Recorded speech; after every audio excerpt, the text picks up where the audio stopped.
and you're welcome to another wonderful edition of the Real Estate Show here on the Joy News channel with me, Efia Fusua. Now, land documentation forms a core part of any real estate investment. However, there are due processes you have to follow in trying to acquire documentation for your land, and this is very critical in ensuring that that land you're trying to secure is safe, just so you avoid land litigation issues in future. Now, so what are the processes involved? Who do you talk to? What are the requirements? Today, we'll discuss these and more on the Real Estate Show. Remember, it forms part of our series on matters relating to land acquisition in Ghana. So expect more of these in the coming weeks so far as land acquisition is concerned. Today, I have a top official who works with the Land Commission. He would walk us through the processes involved and advise you on land purchase as well. Remember, the show is proudly sponsored by Gold Key Properties. They remain the leaders in the development of quality residential, commercial, and mixed-use spaces all over Accra. Gold Key has a flagship project, and it's in the heart of Accra. It's called the Cantonment City. It's a mixed-use enclave of modern commercial, residential, retail, and recreational spaces in Cantonment. You can get in touch with Gold Key Properties on the numbers displayed on your screen. The show is also supported by Gassam, the nation builder. Right, let's go for a quick break. When we do return, I'll introduce my guest and the show will begin proper. Do stay. Ghana's real estate industry is thriving, a reflection of the growth the nation as a whole is experiencing.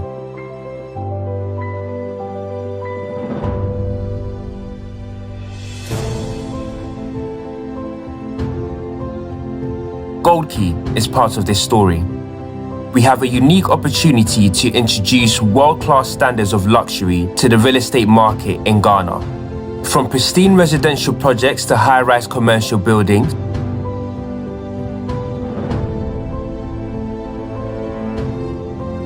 Gold Key is changing Accra's landscape. The past decade has seen an amazing journey as we have the structures in place to engineer an even more glorious future.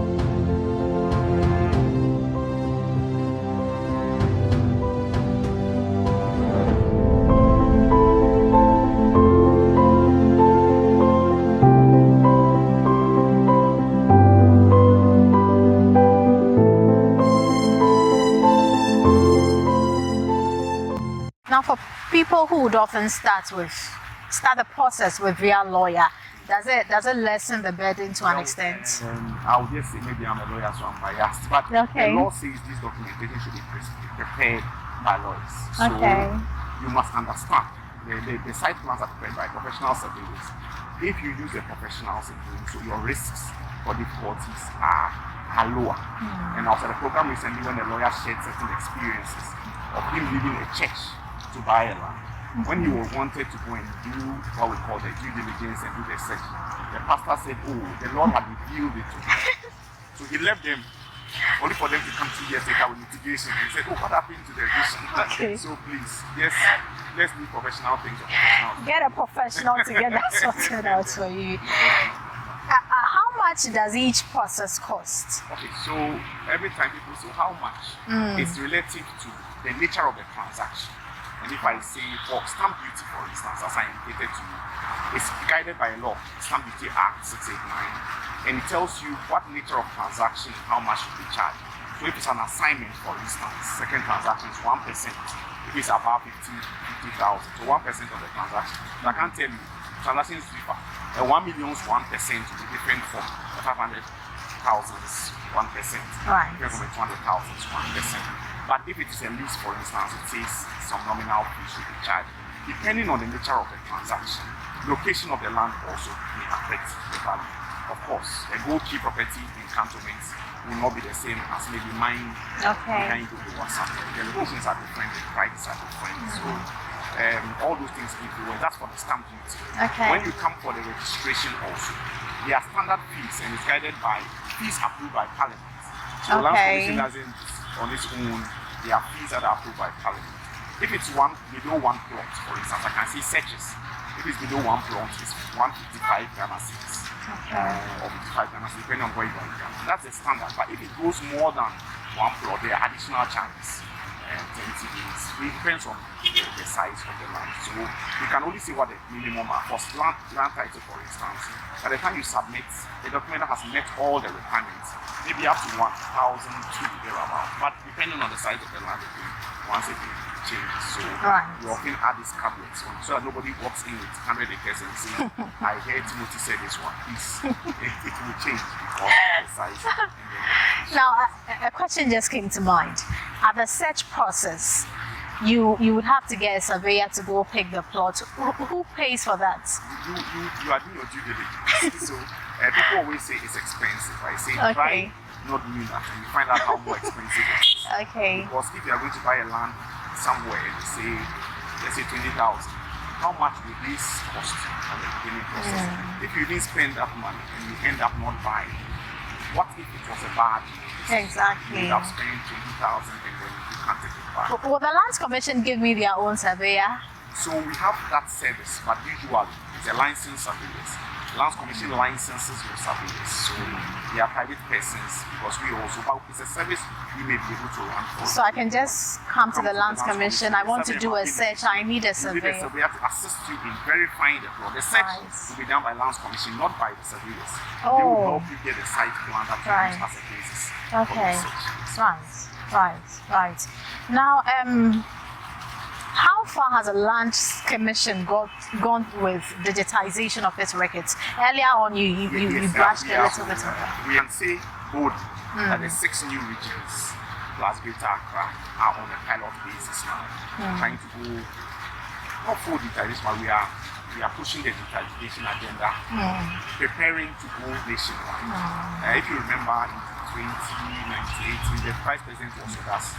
He has a special exhibit office and how we have been progressing. Now, searches, for instance, we do our searches in these 6 regions plus Greater Accra fully online. You can go to our portal, our website, go upload make your payment online, then submit and get your results also digitally. So I can start the registration process online. The search process. If you have the site plan, your barcoded Okay. You can then go to the portal, scan, upload, and then make your payment online.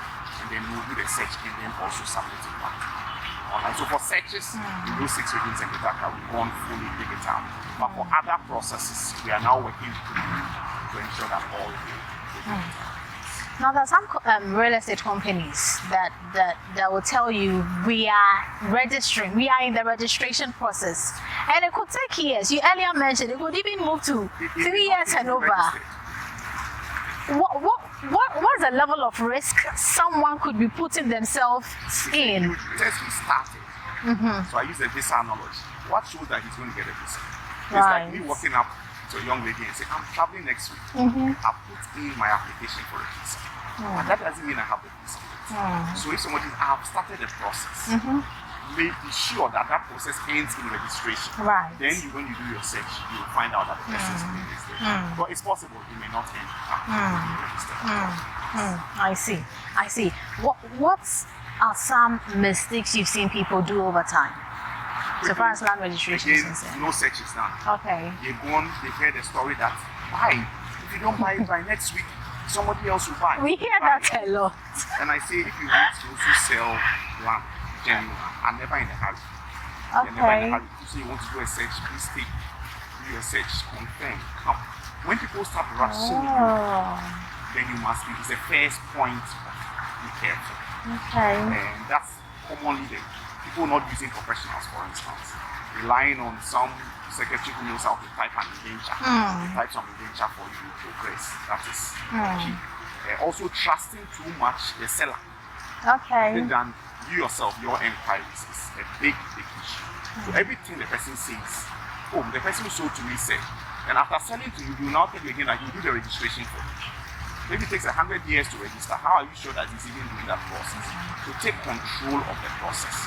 And maybe the last one comes to us public servants, where people rely too much on us as individuals rather than the system.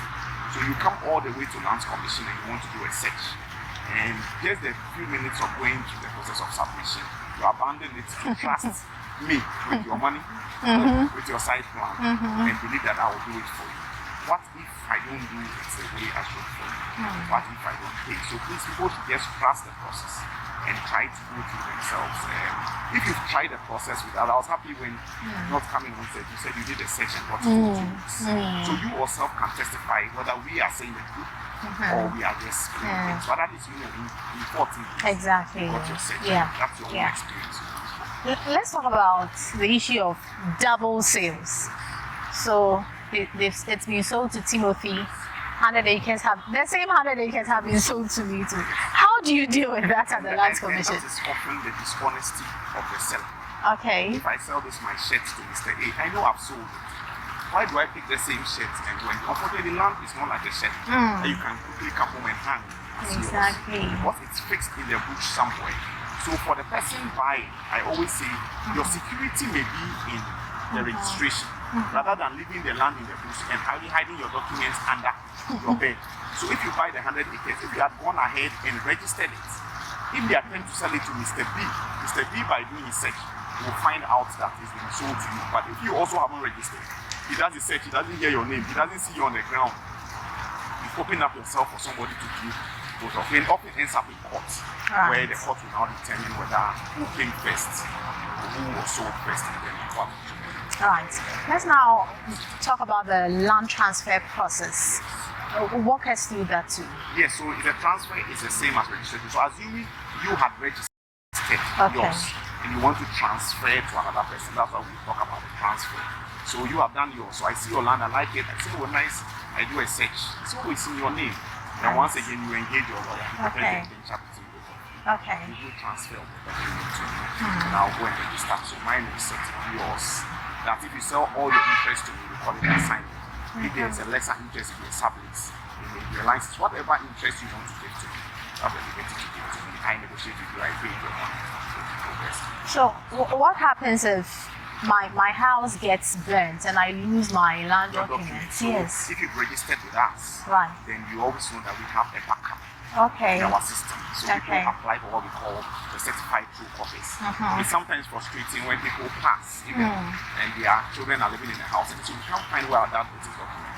They do a site plan, they come and do a search and they cannot see because their father didn't register it. So we cannot help you at that stage because we don't have knowledge of that document and that transaction. That is why the registration is very helpful.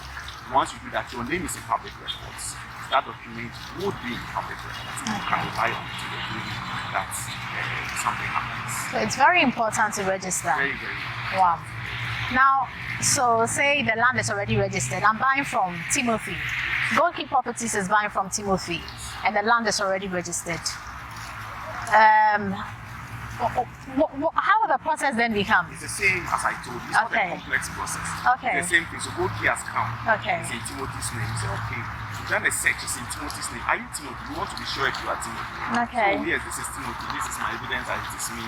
I've been okay, then we want to buy. We negotiate with you. How much are you selling? Buying 260. No, I'll give it to 160. Oh, 15. We agree.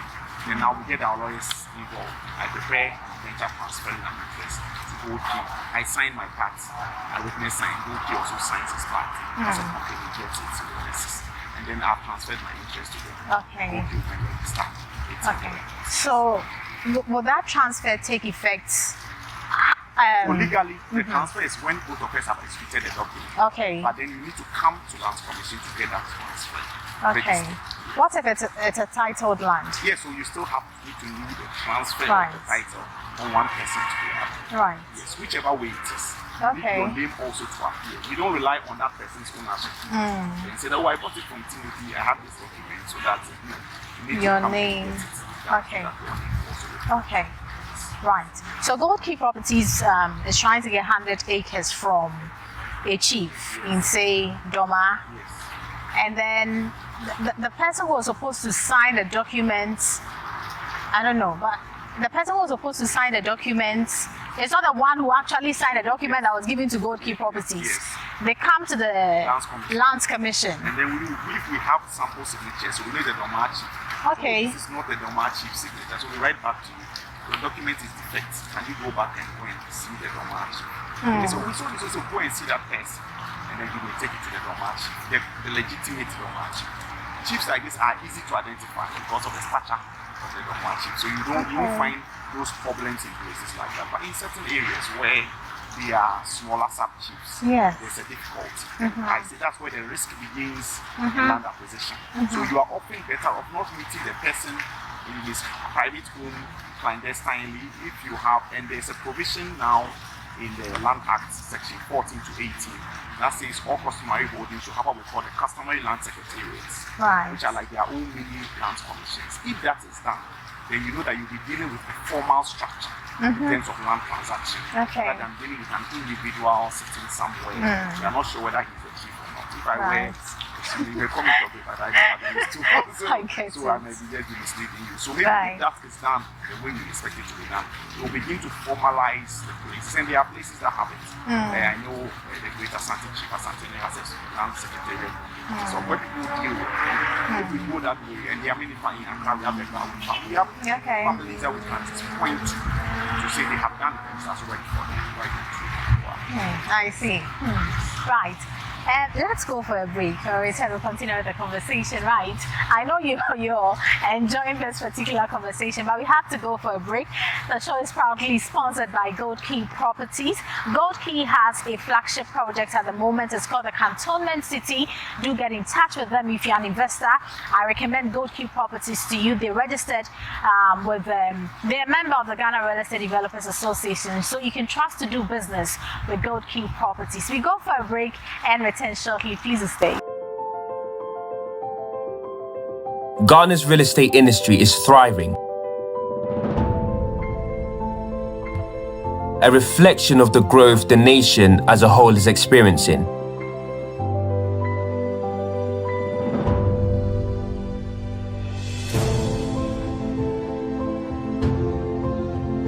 Gold Key is part of this story. We have a unique opportunity to introduce world-class standards of luxury to the real estate market in Ghana. From pristine residential projects to high-rise commercial buildings,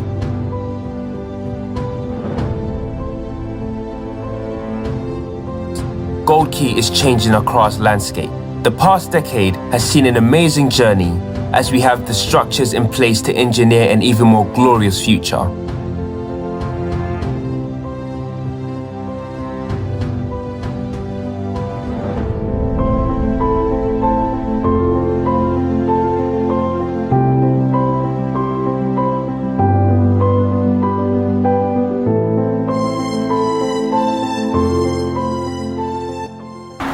You're welcome back from the break. This is the Real Estate Show with me, Efia Fusua. The show is supported by Gassam, the nation builder. I still have with me Timothy Anyedoho. He is the Greater Accra Regional Land Officer with a Land Commission. Good to have you again, Sam. Right, so what's the difference between a leasehold and a freehold? So, well, a freehold, like the name, given to you freely till eternity. Right. A leasehold will be any interest that would expire after a number of years. It may be 10, it may be 20, it may be 50, it may be 3,000. Right. But it will have a definite period, start time and end time. So that's the difference. That's a simple explanation of what a freehold is against what a leasehold is. So who qualifies to give one a freehold? Who qualifies to give you a freehold or a very good question. A leasehold? Yes. So in Ghana, stools cannot give anything else but a leasehold or lesser interest. Tenancies. It's a provision in our constitution, Article 267. And the idea is that they are holding the land in trust for generations to come. So they can't give you free. That means the chief will have nothing to do with that land again. His predecessor will have nothing to do. But with the leasehold, there's a relationship. So you always have to pay ground rent. When it expires, you come back. Right. For families, they could give freeholds until the passing of Act 1036 in 2020. So they also have been barred. They also cannot give freeholds. Then if an individual had freehold before these laws were, then you will have the liberty to continue to give freeholds as it goes on. So that's Okay. That's it. So leaseholds are the common one that you usually get. Government, for instance, will not give you a freehold. They will give you a leasehold, and the whole idea is that you have it for a number of years, and when it expires, you can come back. It creates a relationship of some lessor lessee, where you can be paying rent to me annually. Okay. As you go on. So Okay. That's what it is. So Gold Key buys 100 acres. Yes. They're given, say, 99 years. At the end of 99 years, who will come to Gold Key? Where will the people who sold to Gold Key be by then? So Gold Key itself will be a company in succession. Okay. So they will have new money directors. That's how the person who gave it to them will become.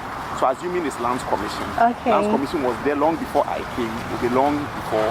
So we are working on people who had leases in say 1957 or 1974, who have their term almost expiring or having expired. So they will come back to the person who gave it to them. And that person will not be that individual. It may be the successors in title, who is a stool, who is the current stool occupant, who is a family, who is the current family head. If it's an individual, he may have died and left for his children and his grandchildren. So your grandchildren will go to this one's grandchildren. I see. And then go and negotiate new fees and then Okay, so in negotiating new fees, so say the 100 acres was bought at 50 million Ghana cedis. Now, 2020. 99 years has come. 99. How much will you look pay? at the market relationship at that time. Okay. And if you look at the Land Act 1036, it's a source of, would say that if you are an indigent, you are a Ghanaian, renewals are guaranteed, but it cannot be done for free. Mind you, the person managing it also. So we always say it's negotiable. At that time, you sit with the person. You may say, look, you're on it. This is how much you have to pay me in order for me to progress with the relationship. And that's purely a negotiation. Okay, so 50 million. Yes. 99 years later, what would be a fair amount? They will, when it's 99 years, and I and you are old, they will look at that. But it's always happened. Like I say, for people that were given land in industrial areas for 50 years, they've come back to the Lands Commission and look at the markets now, they will be able to charge them something. Okay. What is the interest the person holds when they are buying a land? Okay, so it's for a leasehold, for instance, it will be the number of years that you have. So the interest you have is a leasehold for a term of years, the number of years. So your interest will be, if it's 50 years, I know, for instance, TDC gives leases for 60 years. So the 60-year passes, that's your interest in the land, the number of years you are supposed to. Right. So if it's a freehold, your interest now becomes your ownership of it till Jesus Christ. Oh, I see.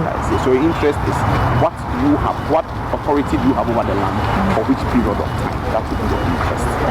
Does the renewal thing really work in Ghana? It does. So 99 years later, your grandchildren will be there then? Ghana is 60-something years old now as a country. So imagine all those who had 50 years at the beginning. In 1969, we toasted all those who were non-Ghanaians who had freehold interest. We had converted it to 50 years. Many years ago, I thought it would never come, but in 2019, it happened. So all those pieces expired. So the people had to come back to Lands Commission now to seek for So it works. It works. So say I bought a land. So let's imagine I'm 50 years. I bought a land 20 years ago and I was given a lease of 99 years. So I take 20 years away from it and I have 79 years now. So that it means that it's very critical that it's important for you to pay attention to the number of years you have. So it's very critical to pay attention to the entire document that you have. People don't read the indentures as we see them, have clauses, covenants. It's a whole document and you are binding yourself to it. Most people don't look at that portion. They are just happy that I'm buying. So we have people whose parents lived in government areas who assumed that their parents had bought it perpetually, only for them to inherit and find out that the lease is left with 3 years, 4 years, and they will have to now bear the costs of renewal. So please, anytime you see an indenture, it's not a document that is giving you the land perpetually. Look at it, what is given to you, the term, the number of years, and then you can then know what you are entering into. So people have entered transactions where they had only 20 years, for instance, but they didn't look at it. And quickly after 20 years, they'll have to come back to seek for some renewal. Land document also define what you're supposed to use the land for? Yes, it does. It's a user clause. So it's always, so you find to use for residential, to use for commercial, to use for mixed use. You always find it in the document. Over time, it changes. So Yes, so you know there's a relationship between, it's a contractual relationship between you and me. So I say you can use it only for residential. Then along the line, the place became commercialized. The planning authority is the authority. Right. So if you go to them and they say, oh, we've agreed, you can use it for this, you'll be breaching a clause between me and you. So it will be good for you to come back and say, the planning people say this is permissible.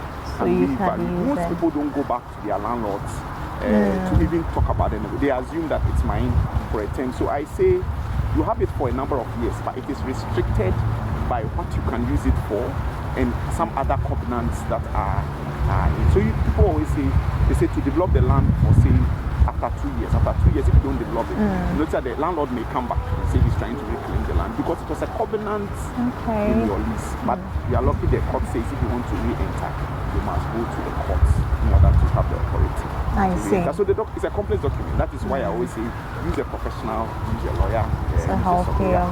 and then you'll be able to. Right. Let's wrap up the conversation with, do we have lands commission offices in all regions in Ghana? Yes.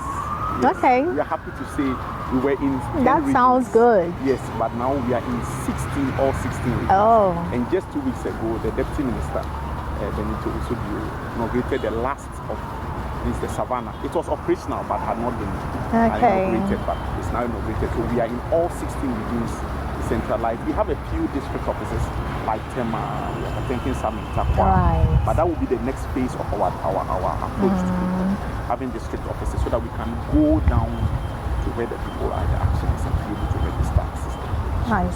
I see. What should we expect from the Lands Commission in the country? Under the current leadership, the digitization drive is a big game for us. Leverage on technology in order to be able to improve our service delivery. As I say, we are a public institution constrained by our budgets and all that. But under our current minister, Samuel Abujinapo, his key is for us to go the digitization and to be responsive to the public more than just sitting in the corner. So we are more media friendly now, so expect us to be more engaging, to explain our side of the story also and improve where we have to improve. I hope you enjoy the conversation as well. There's a lot I've picked from this interview. Due diligence is very critical in buying a land. Do not buy a land. I often would hear a joke like, don't buy land like you're buying tomatoes. Exactly. Do your due diligence to ensure you have the right document and you're buying from the right source, just so you do not lose your savings. I remain your real estate counselor, and I'm here to guide you on how you can do that real estate investment. And if you're looking for that company you can trust and do business with, Gold Key Properties as a company that I recommend. They are the leaders in the development of quality residential, commercial and mixed-use spaces all over Accra. Right, so Gold Key has a flagship project in the heart of Accra. It's called the Cantonment City. It's a mixed-use enclave of modern commercial, residential, retail and recreational spaces in Cantonment. Call Gold Key Properties now. That project is fast selling. There are few units remaining, so do want to call Gold Key Properties. The number is 055 887777 or 055 588 7799. You can also look them up via their website as well, www.goldkeyproperties.gh. Right, so I am Efia Fosua. We wrap up the conversation now. We are back same time next week with another power-packed edition. Of course, as a real estate counselor, there's always a lot to expect from me. Do get interactive with us via social media handles advertised on the screen. Just search for The Real Estate Show. We are active on Facebook, on YouTube, on Twitter, on Instagram. Give us a call as well and let's get interactive. Right, so we'll see you next week. Until then, enjoy the rest of your weekend.